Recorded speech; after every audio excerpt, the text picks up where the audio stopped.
What's going on, Cavs fans? So we may finally have gotten a bit of clarity on the Cavs small forward situation as it relates to who will start, and according to Terry Pluto of Cleveland.com, that, my friends, is none other than De'Andre Hunter, last season's prized acquisition, and you know what?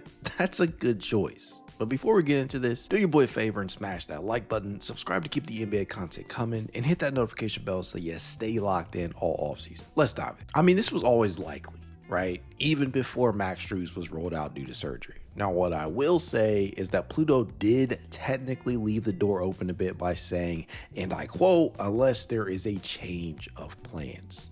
Listen, there better not be a change of plans.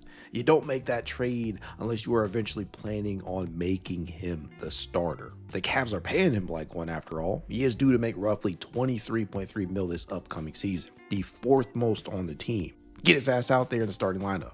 At least that is my thought process, and as simple as that may sound as far as rationalizations go, the simplest of solutions is often the best one. That said, there is still merit to the idea of keeping Hunter on the bench. After all, he did experience his best season yet, finishing 4th in the 6th Man of the Year standings, 1 place short of finalists. Hell, his teammate for half the season and former UVA running mate Ty Jerome was a finalist himself. Now, Jerome is no longer in town, and that, my friends, is why the idea of using Hunter primarily as a super sub makes a lot of sense in theory. Jerome averaged 12.5 points per game last year and accounted for nearly 1/3 of all bench points scored for Cleveland during the 2024-25 regular season. He oftentimes was the bench, a truly reliable source of bucket getting when others on the bench were either struggling with their shot, had confidence issues, or just couldn't stay on the court due to various ailments. He was someone the team could always depend on. He's gone, and replacing that scoring production won't be as easy as some make it out to be. That is precisely why Hunter's ability to put the ball into the basket might actually be more valuable as part of the bench unit. In the absence of Jerome and Strus,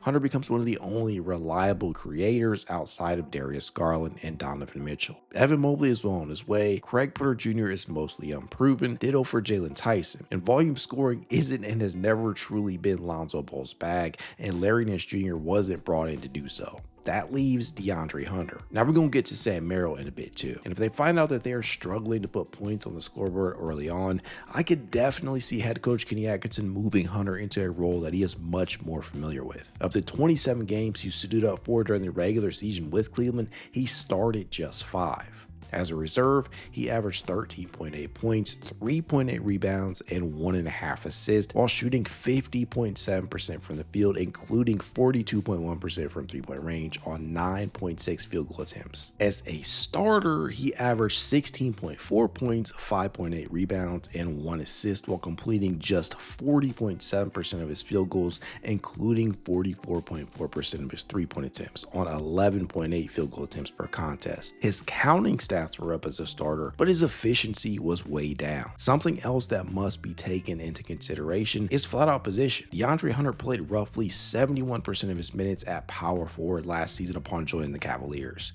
The team had a +9 efficiency differential per cleaning the glass, which isn't bad by any means. It was within the 81st percentile. Most of those minutes were the result of Hunter acting as the team's primary backup 4. However, the team was much better in his minutes at the 3. He saw 28% of his minutes at small forward, helping the team to a +12.5 efficiency differential. That was within the 94th percentile. As you can see, the team's numbers were almost better across the board when Hunter played at the 3. He played roughly 73 possessions with the core 4, and returns were really promising. The efficiency differential was at +28.8. Now, granted, this is not a large sample size by any means, but it is worth taking into consideration because we know what it could look like. It felt as if he belonged there.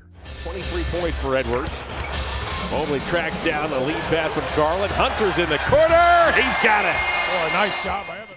At full strength, Hunter could balance out a Cavs lineup that has 2 undersized starters at guard in Donovan and Darius, while being a great size upgrade over incumbent options like Max Strus and Dean Wade, and being a much better offensive talent than both. Hunter. Contest by Zoo. Tough shot by Hunter. He gets it to fall. 26-19. Hunter graded within the 89th percentile in perimeter isolation defense and managed to hold his primary assignments to 40.4% from the field while suiting up in the winding goal, 4th best in the NBA during that stretch. So what I'm saying is he'd give them another reliable defender, another reliable floor spacer, and another creator in the starting lineup.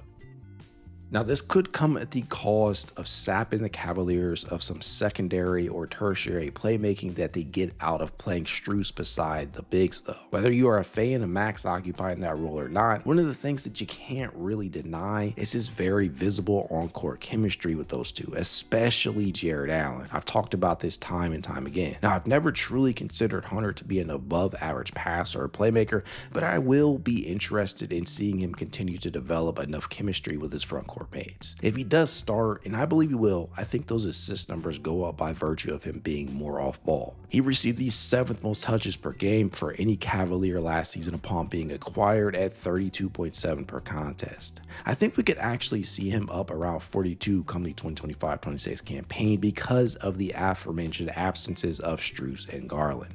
Also, side note, in that very same piece, Pluto alluded to Sam Merrill being a potential starter at the 2, with Mitchell presumably sliding over to the 1 to begin the season, an area that he has shown to be more than productive in. That lineup of Donovan Mitchell, Sam Merrill, DeAndre Hunter, Evan Mobley, and Allen would undoubtedly give the Cavaliers a well-balanced attack on both sides of the ball, and it would effectively make Mitchell the smallest starter of the bunch at 6'3". There are so many different variations and options Kenny Atkinson can roll out, but trust me, I think it makes the most sense to start DeAndre Hunter to begin the season. But honestly, this is a move that has much more to do with playoff basketball and how much more balanced he could make things than anything else. Don't get me wrong, he is positionally and defensively versatile enough to contribute at the 4 or off the bench, and I know he will get minutes there, but I think the Cavs would be much better suited in the long run if they just opted to start him from day one. They can always pivot if needed, but maybe you disagree. If so, let me know why in the comments below, and be sure to show your support by liking and sharing this video. And as always,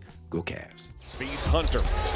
Hunter backs up, fires a 3, and knocks it down. It creeps over the front of the rim as Donovan.